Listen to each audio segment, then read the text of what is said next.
ఏపీలో గంజాయి డ్రగ్స్ పెరిగిపోయాయని అన్నారు వైసీపీ ఎమ్మెల్సీ వరదు కళ్యాణి. ఆ మత్తులోనే మహిళలపై అఘాయిత్యాలకు పాల్పడుతున్నారని ఆరోపించారు.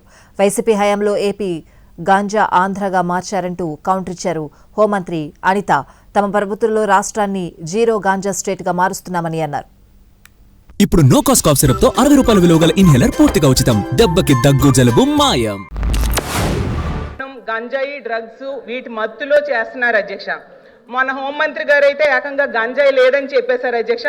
కానీ ఈ సభ జరుగుతున్న టైంలోనే మొన్న మదనపల్లిలో చూసాం అధ్యక్ష. గంజాయి మద్యం మత్తులో 7 ఏళ్ల బాలికను అత్యాచారం చేసి హత్య చేసేసి తన ఇంట్లో డ్రమ్లో పడేశాడు అధ్యక్ష. ఒక కురవర మొగం అలాంటి వెధవల చేశాడు అధ్యక్ష. అలాంటి అయితే ఎంత దారుణంగా రాష్ట్రంలో గంజాయి డ్రగ్స్ కల్తీ మద్యం ఏరులై పారుతుందంటే, పవిత్ర పుణ్యక్షేత్రమైన తిరుపతిలో కూడా డ్రగ్స్ గంజాయి అక్రమ మద్యం గ్రోత్ సాధించిందంటే రాష్ట్రం ఎటువైపు వెళ్తుందో అర్థం కాని పరిస్థితిలో ఉన్నాం అధ్యక్ష. అదే గాంజా నిర్మూలన చేయాలి, డ్రగ్స్ ని కంట్రోల్ చేయాలనే ఉద్దేశంతో ఇంకా మేము ఎవరూ కూడా అందులో మేము ఛార్జీలు తీసుకోకుండానే అప్పటి నుంచి కూడా స్టార్ట్ చేసి గాంజా నిర్మూలనకి ప్రత్యేకంగా ఈగల్ అని చెప్పి ఒక టాస్క్ ఫోర్స్ని ఏర్పాటు చేసి ఒక ఐజీ స్థాయి వ్యక్తిని ఏర్పాటు చేసి ఈ రోజుకి మీకు గాంజా లేదు అని చెప్పట్లేదు అధ్యక్ష. గాంజా కల్టివేషన్ జీరో చేసామని చెప్పాం.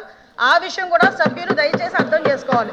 ఇంతకుముందు ఆంధ్రప్రదేశ్ని గాంజా ఆంధ్రప్రదేశ్ అనే దగ్గర నుంచి ఈరోజు గాంజా అంటే జీరో గాంజా ఆంధ్రప్రదేశ్గా మార్చడానికి ఈరోజు 20 నెలల కాలం మా పోలీస్ డిపార్ట్మెంటు, మా యంత్రాంగం, మా సీఎం గారి సారథ్యంలో చేశామని చెప్పడానికి కూడా నేను గర్వంగా ఫీల్ అవుతున్నాను అధ్యక్ష.